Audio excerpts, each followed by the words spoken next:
Okay, my YouTube people, on this ratchet top 4-speed, the early ones came with these bearing setups for the clutch hub, and it uses these little bearings and staggers them every other. But what happens is this doesn't give the clutch hub enough support onto the inner hub. Allows this hub to kind of rock with the clutches and won't let you get it into neutral, and it does some funny things with the clutches. So the fix to this is a product called the Big Fix. That's what I'm going to use on this 46 knuckle 4-speed, is the Big Fix. Now, I've used this 3 times in the past and I've never had an issue with it, and it makes such a difference for shifting and for getting in neutral that you can't imagine. And I couldn't imagine installing one of these old ones without this. The Big Fix is made by BDL, and for these 4 speeds that I'm doing, the part number is BF-1. It's called the Big Fix Clutch, and BF must be Big Fix. Anyway, the part number for the Big Fix from Drag Specialties is DS360172. The other important thing to do when you're installing this is the retainer. And this is a plastic retainer that you use, and has 3 different positions that you set it on to get it right. And I'll show you how that's done. This fits 41 to 84 big twin clutches. Like I said earlier, I used this 3 times in the past, and the difference that it makes is significant. I highly recommend these. So these are all the parts of the Big Fix. You have the grease, the 3 springs, and the longer bearings. And what these longer bearings do is give the outer clutch hub much more stability. Rather than having half this and staggered, it rolls on these and makes it much more stable.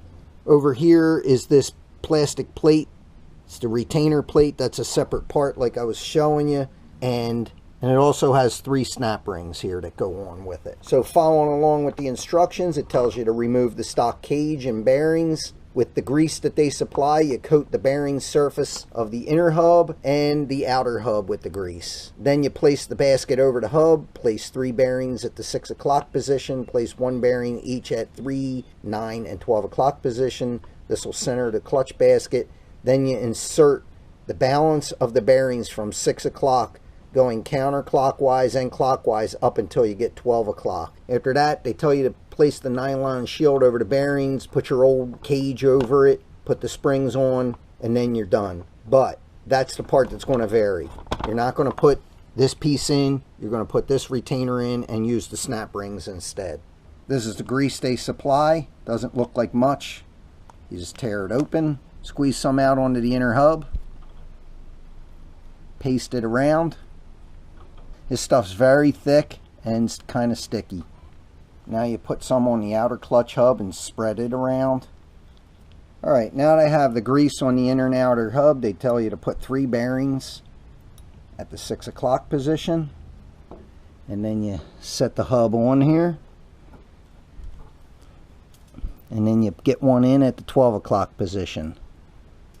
Now it also tells you to put 1 in at 3 and 9. There they are. Now it has you work the rest of the bearings in, starting at the bottom on both sides and working your way up.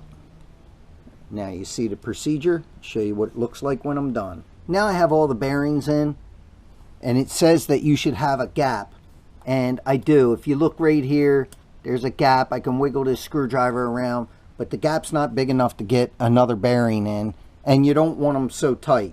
Every time I've done this, I've had at least 1 left over. So you can see it still spins, everything's spinning together, and then also the hub spins on here, no problem. Next thing you do is you put this retainer on. A is real deep here, so that'll put this on a lot deeper. B and then C is shallow, B's in between.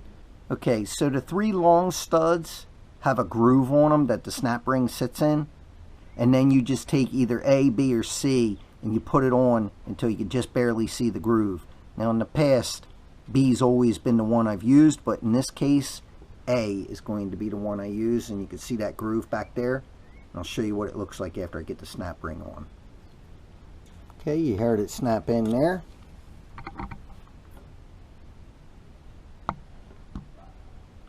And there's what it looks like. Now I'll do the other 2. Now I have all 3 of the snap rings on.